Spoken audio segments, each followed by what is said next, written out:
Well, if it isn't a sight for sore eyes, you probably didn't expect this video to come out because, you know, I upload like so irregularly. But yeah, this is a video that I'm going to be making and it's going to be an update video. So you can click off now. There's also some other stuff. So Gravity Falls, again, like I've said,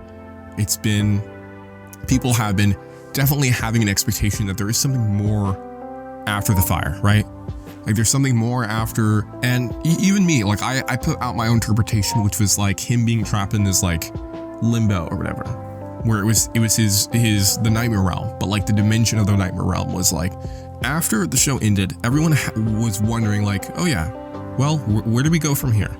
Does the series just remain as something that we can look back on and you know, something that we can always point to when we look at a story that we really connected with? And I think Gravity Falls definitely has that staying power. I do think it does, but I do think that staying power could definitely be ruined if a new story comes in the way of that. Because I think that these experimental steps where Alex Hirsch creates a book that seemingly is a little bit more in the adult territory, and then kind of like trying to go outside of the canon of the series and trying to go into more like other topics. I don't think this book, the book that came out, like the one that I talked about in my last video, I don't think that book was nearly as brazen as being something that I think would be uncouth of what the series was. But I do think that it is something that I could suspect being a hint at maybe that there will be something else after this, because even so, there was something that was on the website. Basically, there was this website that existed, and it seemed like it was teasing something, or I don't know. It's really uncertain what's going to happen with Gravity Falls, but I don't see it not continuing. I do think, because of time and the way that time works, I do think that maybe 10 years, maybe even less than that, there is going to be some sort of continuation. Nothing that I've seen, like any property that's owned by a company, is never just left untouched. Usually if someone owns a property or owns some sort of IP, it's not going to be left untouched. And that's the only unfortunate thing. This is why you need to be an indie person. Because if you're not an indie person, you have full control over how you decide where your story ends and when your story begins. And I think if you are not someone that is an indie dependent creator, and you are someone that is, you know, let's say you're an independent creator in the sense that you are doing things on your own, but you have help with a company or something like that, I do think that also can lead to something like this happening, where if someone owns your IP, I do think that your intellectual property can be protected if you are the one that only holds it and does not give it away. And I understand there is some, like, you know, the death of the artist or whatever, like the artist will eventually, the work will be passed on and it'll expire at a certain point, like, because intellectual property isn't protected forever. It will pass on to the person, you know, like that's just how it works. I don't know, I feel like Gravity Falls has a lot of potential of continuing, but the problem is unless it's as good or better than the original, I don't think that it has the right to exist.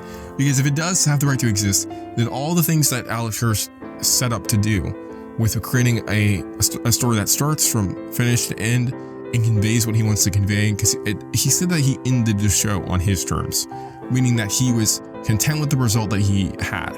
And so if he's making a new series, and it could be something separate, it might be able to tarnish that legacy that it had, because again, it's still part of that work. It's still using that work as a framework for what it wants to create.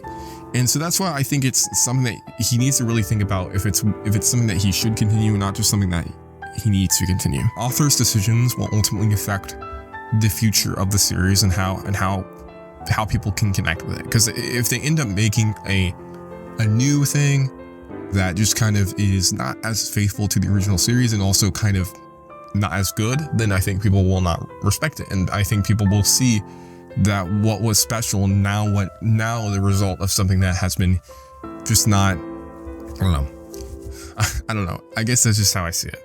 I try to make whatever I make not super adult focused or not super children focused. I try to do what I call like a young adult audience. I will always make my content for a young adult audience.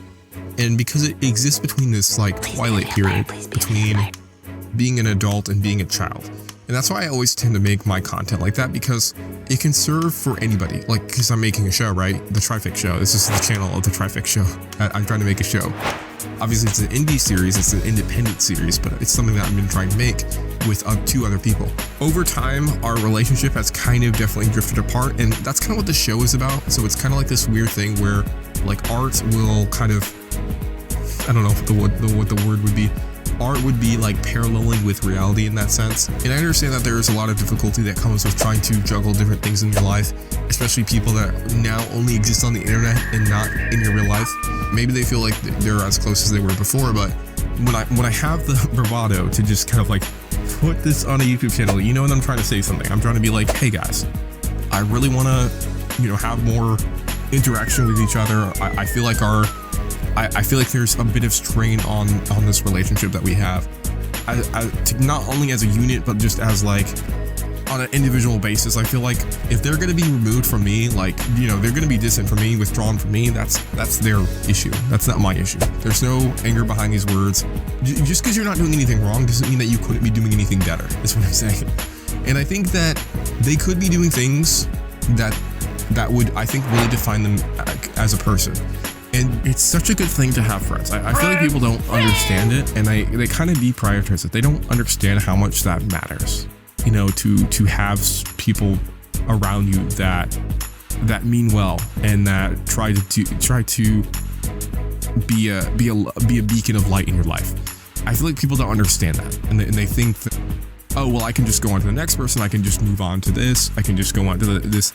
I can just hang out with these people. I don't need to hang out with this person, because this person, the day that I will have a friend that wants to talk to me out of their own volition, yeah, that's going to be a hard thing to find.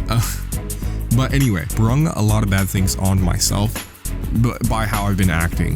Because there's things that I've acted in ways that I've acted that I think that I could have not done it. And I know a lot of people think that I'm not like apologetic for the ways that I behave. I know I've let you down. I've been a fool to myself. I thought that I could live for no one else.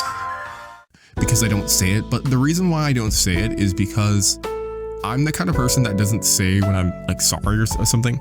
I like to not give lip service, and I actually like to show it through my actions. I think people don't understand that. That's why I never apologize. It's not because I don't feel sorry or anything like that.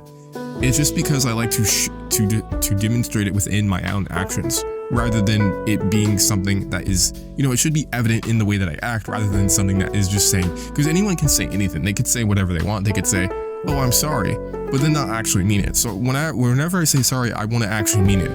I want it to actually not just give some placation by just saying, oh, I'm sorry, here's a way to placate you. I actually try to do it in the way that I adapt my behavior, and that's the best way that I can hope to do, you know, like as a person. I think that's what people will value more than just saying, hey, I'm sorry. Like, just giving them reassurance isn't necessarily the same thing as you being able to maintain it. I want the Trifect to be a series that I'm happy with, and something that I think I want to come out the way that I do. And I think that if I rush it out and try to get out of this development limbo that it's currently stuck in, and kind of get it out of that, and hopefully we can see it manifest and, you know, caramelize as it should. Because, you know, I think there's a lot of things that I think I would like to see become reality. I made a lot of mindless decisions for the Trifect. I didn't really think about like, oh, well, I need it to be this way or I need it to be that way.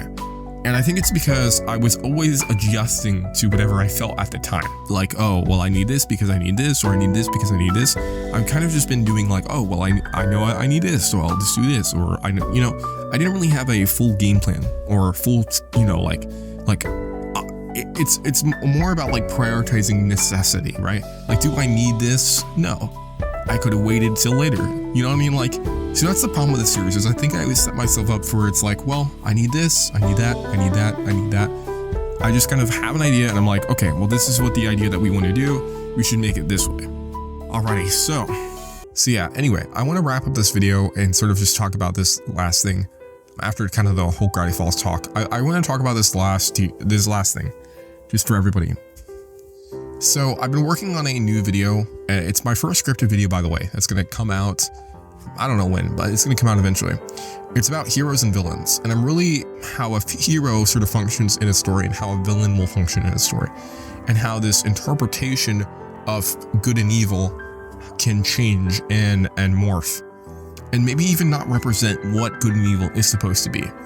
And that's kind of what this video is about. It's kind of about basically the concept of good and evil within a story, and how things are in the real world compared to how they are represented in fiction. Because in fiction, we've been like villains seem like this really I don't know, like they seem like these really cool people, you know, like not cool like in the sense that we like them for their actions, but they just have a lot of depth to them, and their depth is something that we admire out of characters. Because when a character has a lot of depth, we like to look at them and say, oh, this is pretty cool. Now, not every villain I've seen has depth. A lot of villains do not have much depth to them.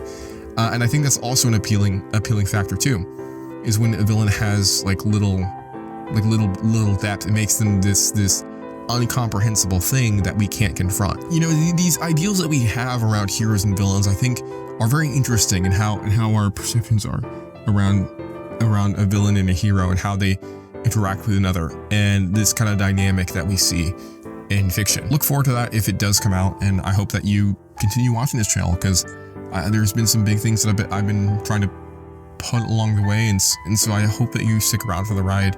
And yeah, for as long as this channel exists, I will try to do my best to release videos. I might not use this channel as much anymore if something happens, but I do think that this channel still has a lot of opportunity to create new videos and talk about new things, and let me know what you would want to see if you are here and still listening to this video. I want to know. I don't get enough comments. I think that's a problem. I don't get enough comments. I don't get to see what people think as much. So hopefully you can leave down in the comments below what you think, and thank you all for watching. I appreciate you being here, and thank you all for watching. Fare thee well for now.